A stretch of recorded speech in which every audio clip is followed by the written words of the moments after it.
అవమానాలు, అవహేళనలు, నిర్బంధాలు, నిష్ఠూరాలు, 45 ఏళ్ల రాజకీయాన్ని అణిచివేయాలనే నియంతృత్వం, అన్నింటికి మించి అసెంబ్లీలో ఘోర పరాభవం. అంతే, అప్పటి వరకు ఉన్న ఓర్పు నశించింది. భ్రష్టు పట్టిన ఆంధ్ర రాజకీయాన్ని మార్చాలనే సంకల్పానికి పురుడు పోసింది. ఇది గౌరవ సభ కాదు, కౌరవ సభ.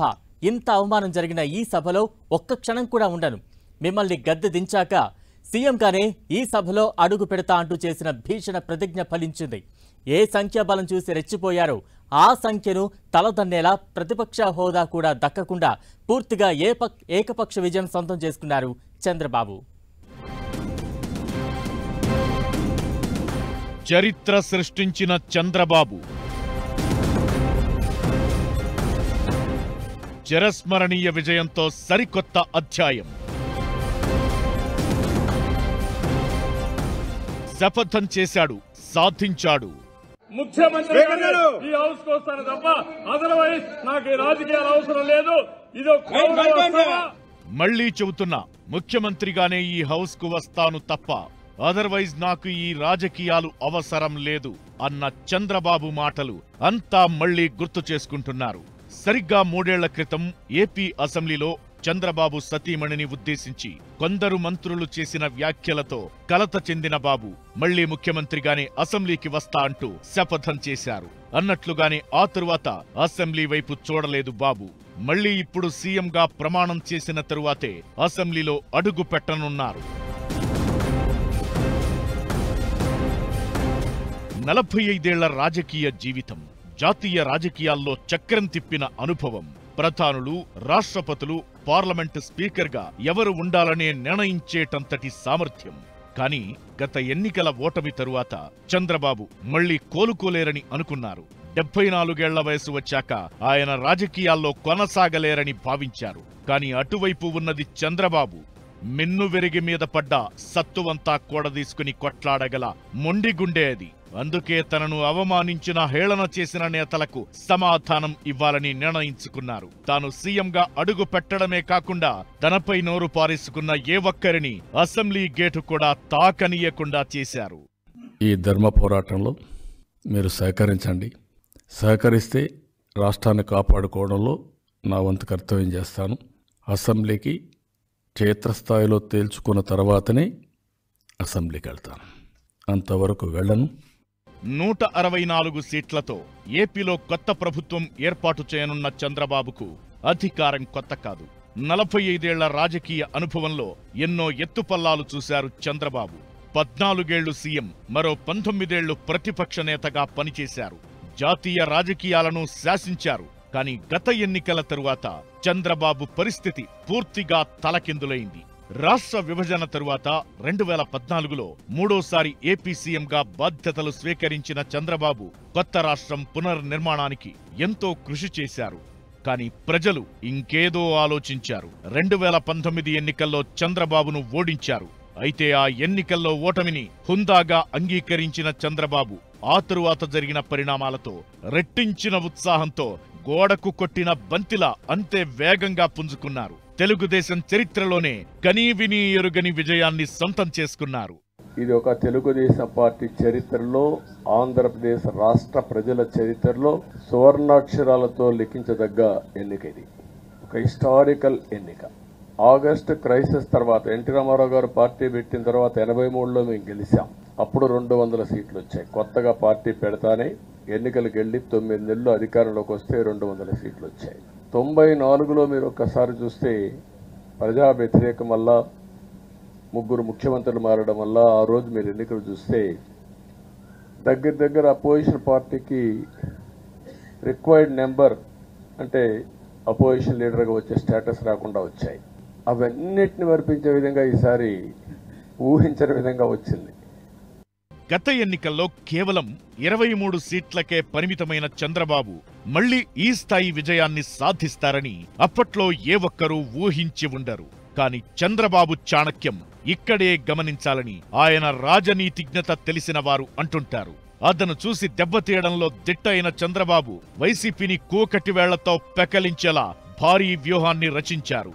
ప్రభుత్వ నిరంకుశత్వాన్ని భరిస్తూనే జనసేనాని పవన్, బీజేపీ పెద్దలు ప్రధాని మోదీ, హోంమంత్రి అమిత్ షాతో చేతులు కలిపారు.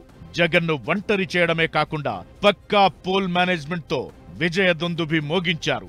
అయితే 23 సీట్ల నుంచి 135 సీట్లకు సొంతంగా ఎదిగిన బాబు కూటమిగా 164 సీట్లతో తిరుగులేని రాజకీయ శక్తిగా మారారు. అయితే ఈ 5 ఏళ్ల రాజకీయ ప్రయాణంలో ఎన్నో అవమానాలు ఎదుర్కొన్న బాబు దానికి సమాధానంగా కొత్త ప్రభుత్వానికి సారథి కాబోతున్నారు. గత ఎన్నికల పరాభవం తర్వాత తెలుగుదేశం పనైపోయిందని అనుకున్నారంతా. గెలిచిన 23 మందిలో 4 పార్టీ ఫిరాయించేసరికి పార్టీపై చంద్రబాబు పట్టు సడలిందనే విమర్శలు వినిపించాయి. ఇదే సమయంలో చంద్రబాబు ముఖ్య అనుచరులను రకరకాల కేసుల్లో అరెస్టులు చేయడం, చంద్రబాబు కూడా జైలు పాలు కావడంతో టీడీపీకి కష్టమే అన్న వ్యాఖ్యానాలు వినిపించాయి. కానీ వాటన్నింటికీ చెక్ చెప్పారు చంద్రబాబు. ఎన్నో సంక్షోభాల నుంచి పార్టీని కాపాడిన బాబు మరోసారి తన చాణక్యంతో చిరస్మరణీయ విజయంతో తిరుగులేని శక్తిగా నిరూపించుకున్నారు. మూతపడిన టీడీపీ విమర్శకుల నోళ్లు. బాబు పోరాట పటిమకు జీ హుజూర్. రాజకీయ చాణక్యంతో తిరుగులేని శక్తిగా బాబు. 45 ఏళ్ల వయసులో ఏపీ ముఖ్యమంత్రిగా తొలిసారి బాధ్యతలు స్వీకరించిన చంద్రబాబు ఎన్నో ఒడిదుడుకులు ఎదుర్కొన్నారు, ఎదురు దెబ్బలు తిన్నారు. 1978లో రాజకీయాల్లోకొచ్చి ఎమ్మెల్యేగా ఎన్నికైన చంద్రబాబు తొలిసారి మంత్రి పదవిని చేపట్టారు. అయితే 1983లో రెండోసారి ఎమ్మెల్యేగా పోటీ చేసి టీడీపీ ప్రభంజనంలో మామ ఎన్టీఆర్ హవాలో ఓడిపోయారు. ఆ తరువాత టీడీపీలో చేరిన 1985లో పోటీకి దూరంగా ఉండిపోయారు. ఈ మధ్యలో 1984 ఆగస్టు సంక్షోభంలో ఎన్టీఆర్ కు అండదండగా నిలిచి పార్టీని కాపాడుకున్నారు. అలా టీడీపీ ట్రబుల్ షూటర్ గా మారిన చంద్రబాబు 1995 ఆగస్టు సంక్షోభంతో పార్టీ అధినేతగా మారారు. ఇక అప్పటి నుంచి ఇప్పటి వరకు తెలుగుదేశంలో అన్నీ తానై వ్యవహరించిన బాబు 2004 నుంచి 2014 వరకు ప్రతిపక్షంలో ఉండాల్సి వచ్చినా చింతించలేదు, మనోనిబ్బరం కోల్పోలేదు. తాను పోరాడుతూ పార్టీ కేడర్లో పోరాట స్ఫూర్తి నింపుతూ 2014 ఎన్నికల్లో గెలిచి మూడోసారి ముఖ్యమంత్రిగా గెలిచారు. ఆ తరువాత 5 ఏళ్లకే అంతా తలకిందులైంది. ఈసారి పార్టీతో పాటు చంద్రబాబు కూడా ఎన్నో కష్టాలను అనుభవించారు. టీడీపీ నేతలను వెంటాడి వేటాడి అరెస్టు చేయించిన వైసీపీ ప్రభుత్వం చంద్రబాబును సైతం వదల్లేదు. స్కిల్ డెవలప్మెంట్ స్కామ్ లో బాబును అరెస్టు చేసి 52 రోజుల పాటు రాజమండ్రి సెంట్రల్ జైల్లో నిర్బంధించారు. ఇది రాష్ట్ర వ్యాప్తంగా బాబుపై సానుభూతిని పెంచింది. ఆ సానుభూతే దావానలంలా విస్తరించి అధికార వైసీపీని దహించి వేసింది. గత 5 ఏళ్లు టీడీపీ నేతలు అత్యవసర పరిస్థితులను తలపించేలా అంతులేని నిర్బంధాన్ని ఎదుర్కొన్నారు. శని ఆదివారాలు సెలవులు వచ్చాయంటే ఎవరి ఇళ్లు కూల్చేస్తారో, ఎవరిని అరెస్టు చేస్తారోనని భయపడిపోయేవారు. చంద్రబాబు నివాసమున్న లింగమనేని గెస్ట్ హౌస్ తో సహా టీడీపీ నేతలకు చెందిన ఎన్నో భవనాలు, ప్రభుత్వ భూములు ఆక్రమించి కట్టినట్లు నోటీసులు జారీ చేసింది వైసీపీ ప్రభుత్వం.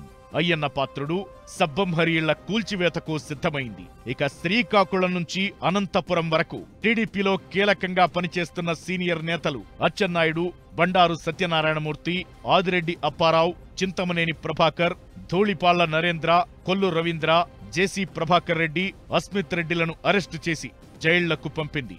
వీటికి కొనసాగింపు అన్నట్లు చంద్రబాబు కూడా జైలుకు వెళ్లాల్సి వచ్చింది. ఈ పరిణామాలు కేడర్లో కసి పెంచితే ప్రభుత్వ దమన నీతిని ప్రజల్లోకి తీసుకెళ్లి తనకు అనుకూలంగా మార్చుకున్నారు చంద్రబాబు.